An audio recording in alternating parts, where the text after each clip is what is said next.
আপনি যেটা বলছেন আপনার এই কথার সাথে আমি একমত নই এই কারণে জামাত বিএনপির ঐক্য ভেঙে গেছে নেই, এটা কিন্তু ঠিক না। ঠিক না ঐক্য আছে না, আমার কথাটা শোনেন।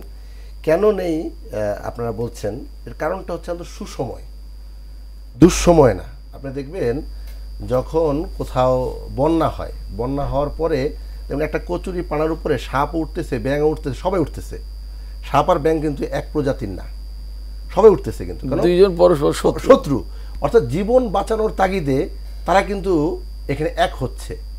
আবার যখন বন্যার পানি নেমে যায়, এই দেখবেন একজন একজনের সাথে মোটামুটি একটা যুদ্ধান্দেহী ভাব নিয়ে তার সামনে আগায় যায়। বিগত 16 বছর বিএনপির উপরে, জামাতের উপরে যে জাতীয় অত্যাচার হয়েছে, আমি যেহেতু মাঠ পর্যায়ে রিপোর্ট করি গত 21 বছর ধরে, আসলে এই বিষয়গুলো এখন যতটা খোলামেলা বলা যাচ্ছে বাংলাদেশে বসে, তখন ততটা বলা যায়নি। হয়তো আমরা কিছু সাংবাদিক বলার চেষ্টা করেছি, তার মানে মাসুলও দিতে হয়েছে, অনেক বড় বড় মাসুল আমরা দিয়েছি, আমি ব্যক্তিগতভাবে দিয়েছি। তো তখন একটা দুঃসময় ছিল। এখন যখন একটা সুসময় আমরা বলি, গণ অভ্যুত্থান পরবর্তী সময়, এখন জামাত তার কর্মসূচি বাস্তবায়ন করছে, বিএনপি তার কর্মসূচি বাস্তবায়ন করছে, স্বাভাবিকভাবেই আগামী যে নির্বাচন হবে ধরে নেওয়া যাচ্ছে যে সেই নির্বাচনটা অবাধ, সুষ্ঠু, গ্রহণযোগ্য হবে, এটা আশা করা যাচ্ছে। তো সেটা যদি হয়, নিরঙ্কুশ সংখ্যাগরিষ্ঠতা নিয়ে কে ক্ষমতায় যাবে সেটা সহজেই কিন্তু অনুমেয়। তো যারা ক্ষমতায় যাবে তারা তো নিশ্চয়ই চাইবে যত দ্রুত সম্ভব ক্ষমতায় গিয়ে দেশের যে পরিস্থিতি, বর্তমান পরিস্থিতি ভালো না, আইন শৃঙ্খলা পরিস্থিতি, দ্রব্যমূল্যের ঊর্ধ্বগতি থেকে শুরু করে প্রতিটা জিনিস, প্রতিটা ইন্ডিকেটর কিন্তু নিম্নগামী। পারছে না কেন? কারণ নির্বাচিত সরকার নেই।